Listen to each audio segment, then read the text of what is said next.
Hi Joran, and welcome back to some more Civilization 5 in Media Australia. So this is almost certainly going to be the final episode. It's still possible that Attila will go after me. So actually, it would be best if we kept him busy. Let's see if we can get Morocco to declare war on him.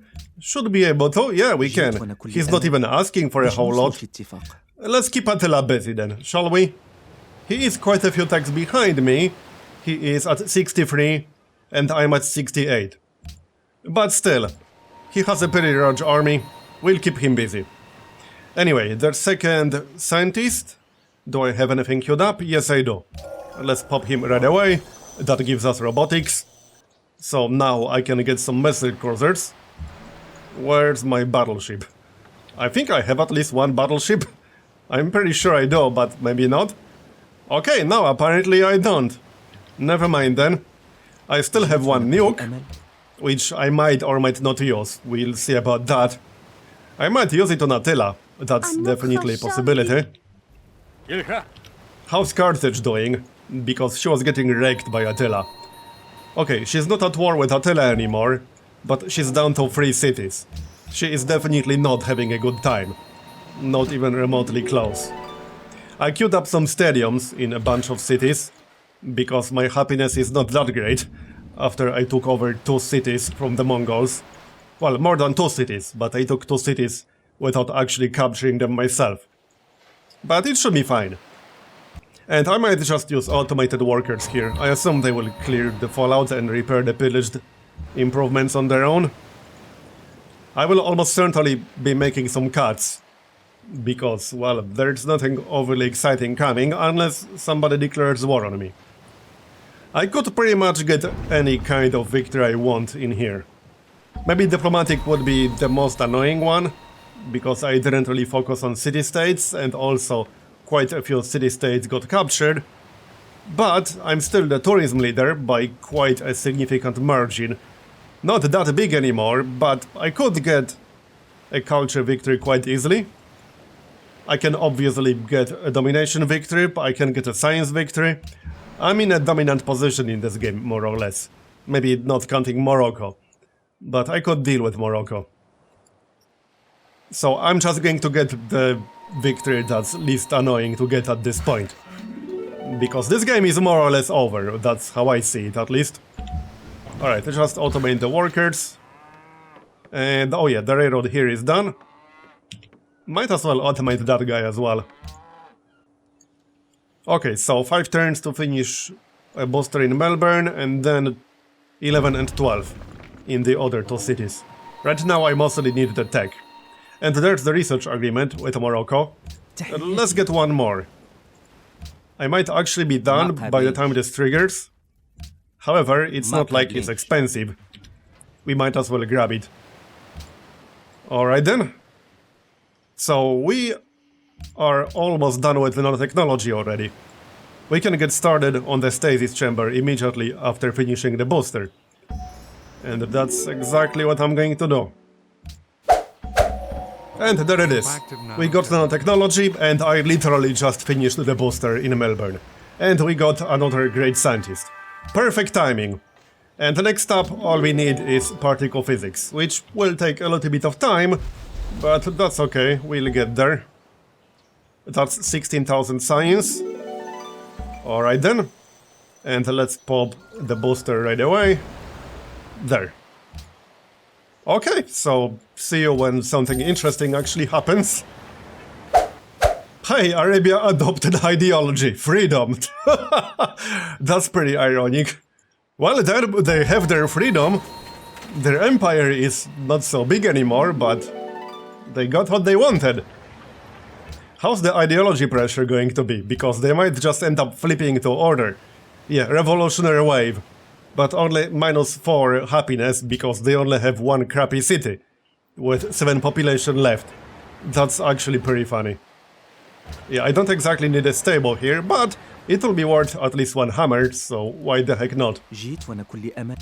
But yeah, other than that, not much is really happening. I am building some more nukes, in case I decide to nuke somebody. I still have 1 up, and I'm getting at least 1 more. I might just end up nuking Attila or something. He is in my range. Probably no need to nuke the Mongols anymore. We nuked them enough, I think. Hey, technically I could nuke Morocco. It would probably be a bad idea, but if we do it right before we win, why the heck not? There's no downside if we are going to win anyway. Oh, and hey, I could still grab this antiquity site over here. Might as well, why the heck not? Here. World leader. 18 votes each. Okay then, well obviously that's nowhere close to enough to actually win, but that's fine. Nobody can actually get enough votes to win right now because there aren't enough city-states. You would have to go to war with someone and then liberate city-states in order to be able to actually win through that kind of victory. In this particular game. Hey, Morocco actually declared war on Arabia. Arabia is about to have a really bad time. I thought they would leave them alone for sure. It's probably because of the different ideology. Well, sucks to be Arabia, you could have picked order. Nobody stopped you from picking order, but you had to go for freedom. Well then, there's your freedom. Yep, they will get wiped out, like, basically instantly.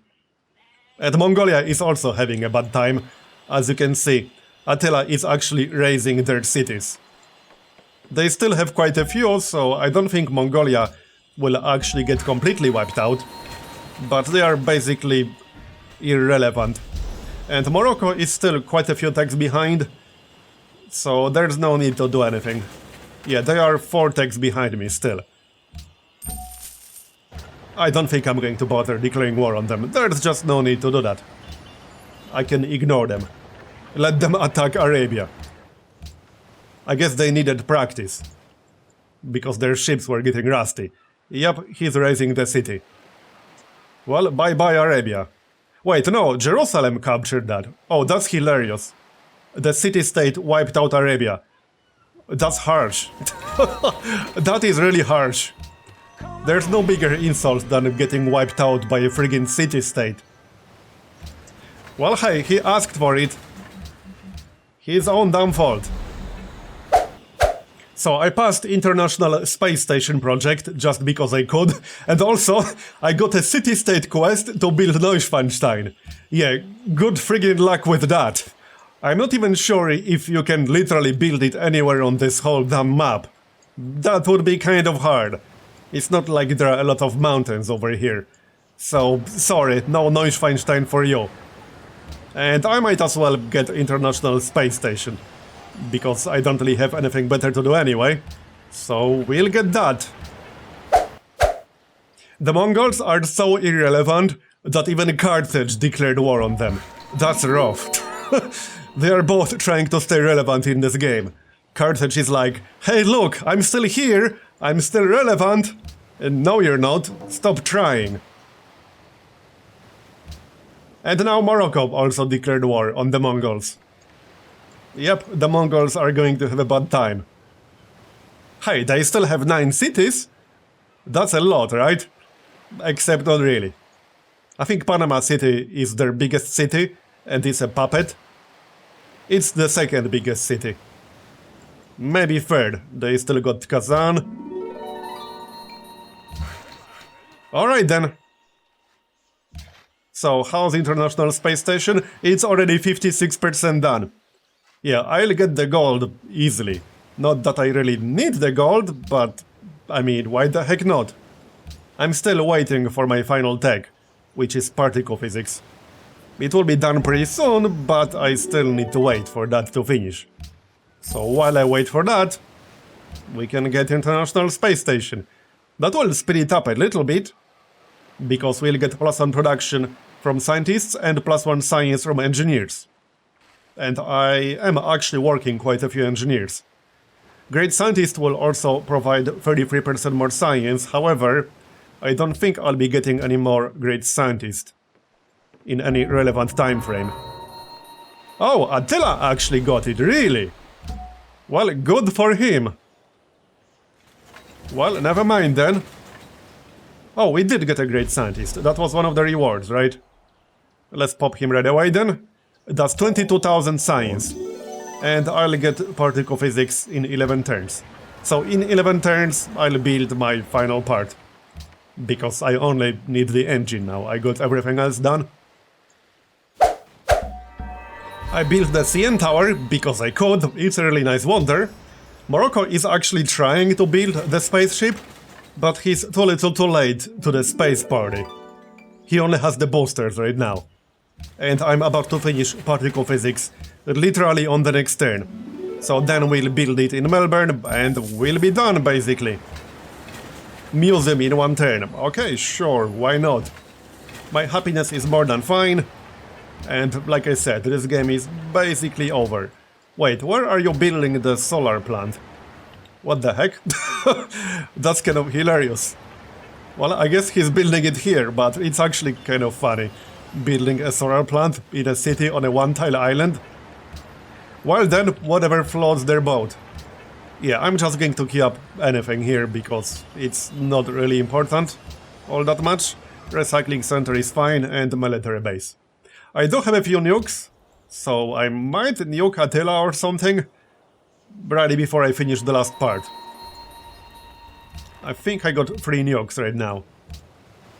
There's one in Karakorum, if I remember right. I need to wait for my turn. Yeah, there's the third booster, but Morocco doesn't have the techs. He's at 72, I'm at 24. He is actually pretty close behind. So he did a pretty good job keeping up in science. I'll give him that. The tortoise. Either way, we are finished with particle physics. Now we can build the engine in 8 turns. If I had an engineer, I could actually rush it. But I do not have an engineer and I cannot actually get one at the moment. So it's fine. We'll be done in 8 turns. Yeah, world leader. 24 votes. Well, not quite enough. Sorry, bro. So, the last spaceship part is done. I also got Morocco to declare war on Attila one last time. And we can declare war ourselves, why the heck not? I upgraded all the artillery to rocket artillery, because I got more aluminum from recycling centers now. And I got 2 nukes standing by. We can probably liberate Brussels, because why not? And I let him have 1 turn, because I'm feeling generous. So, let's turn off quick combat, as usual. And we can nuke Brussels, then possibly liberate Brussels. Not sure if I have enough firepower in range. But let's see how much damage we'll do here. Always satisfying. And I can still nuke 1 more city. Doesn't really matter which one all that much. Maybe we can reach that 22 population city. Probably not though. Yes, I actually can. Alright, let's do that then. And now it's at 11. I could have built more nukes, but it wasn't really necessary. And let's see if we can liberate Brussels. I should have moved rocket artillery a little bit closer, but I do have a railroad right here. I can attack from there. The tank should be close enough to capture it once I do enough damage. So let's move in. And I can use logistics artillery, probably. It's a bit too far away. And it's not on top of a railroad. Well, that's fine. We'll use this one. That one is the closest. I might not actually be able to liberate Brussels right now. Not that it really matters. It was just for fun. Yeah, my bombers are actually all the way back there. Okay, that's fine. So I let him have 1 turn because I'm feeling generous. I'm totally giving him a fighting chance, guys. Yep, that's totally it. He definitely has a fighting chance. Alright, so let's just end this turn. I could still do some damage, but it's just not needed. Let's see what he's going to do with that 1 turn I gave him. Oh, he actually nuked me, okay. That is not very nice, bro. Well, good for him. I guess he had to have that 1 last nuke in the game. However... Wait, what? He got infantry right next to my capital. Really? Okay. Well, it doesn't really matter because we got the spaceship. And now, that's that. We're done. Any day now. There it is. You have achieved victory. Go through us. mastery of So, science. let's check You have demographics. conquered the mysteries of nature. Morocco had Led your the most people on a population, voyage to a brave the most new income, world. but we were Your close, triumph will be remembered and as long the as biggest army. That's stars probably burn because in of the night nukes. sky. I'm pretty sure he had quite a few. Ranking, 3,791 score, and I suppose we can watch the replay. Why not? I assume it's going to work. I don't see why it wouldn't. Yup. This was quite a fun map, I have to say. And if you guys know of any other interesting maps like this, then do let me know. The next game is going to be Civ 6, because I still enjoy both Civ 5 and Civ 6 for different reasons. I know, how preposterous. But it's true. So the next game is going to be Civ 6. If you know of any interesting maps there, then do let me know, either in the comments or on Discord. I'll see it. This was quite a good one. Yeah, I mean, there's nothing super interesting to see on this replay, we know roughly what happened. Mongolia snowballed quite a lot early on, but it didn't help them all that much. Morocco was actually quite isolated right here. Morocco had a really damn good starting position. He could really take advantage of his unique tile improvements. And honestly, we had quite an isolated start as well, not counting Byzantium. But we took care of Byzantium. And I had quite a few city-states close by. That also helped. So that's already turned 300. Yeah, look at all the cities Mongolia has at this point. But he got wrecked with happiness after ideologies got adopted. Totally not because I did that. I had nothing to do with that. And look at Morocco, that's just one big red blob. Attila was pretty damn strong towards the end as well. He was a few techs behind, but all things considered, he kept up reasonably well. And that's basically the end at this point. That was me ripping through the Mongolian territory. And you can also check out some graphs. Alright, so let's take a look at the graphs. What's the most interesting one here? Science. Number of known attacks. So there it is. That's me right here. That's Morocco. And Mongolia. Yeah, Mongolia was keeping up roughly until this point. And Morocco was keeping up basically throughout the entire game. Then we got number of cities, that's a fun one. Look at this drop. That's pretty rough. He went from like 30 cities to 9 in the span of like, I don't know, 30 turns? 50 turns? I'm not sure how many turns this is. But it happened pretty quickly. And this is Attila, I take it. Yes, it is. So he went from, what, 16 or so cities to 35-ish at the end of the game. Then we got number of policies. Yeah, Morocco was in the lead for like 1/3 of the game. What else? Number of workers. Yep, look at that drop. Population. So Attila was actually in the lead towards the end, mostly because he captured quite a few cities from Mongolia. Science per turn. Is that? Yeah, that's Attila. However, he had a lot of cities, which means the cost per technology was pretty damn high. Total culture, yeah, that's not a very useful graph. Total gold, yep, look at that gold. Total land, obviously a drastic drop for Mongolia. Unhappiness. Unit maintenance. And that's pretty much it. Military might, yep. But it counts nukes, so it's not entirely useful. Yeah, this is where he started building nukes, that's pretty obvious. Anyway, that's the end of this game, so thanks for watching, I hope you enjoyed it. Leave a like if you did, or a dislike if you didn't. And I'll see you next time for some more Civ. Bye-bye.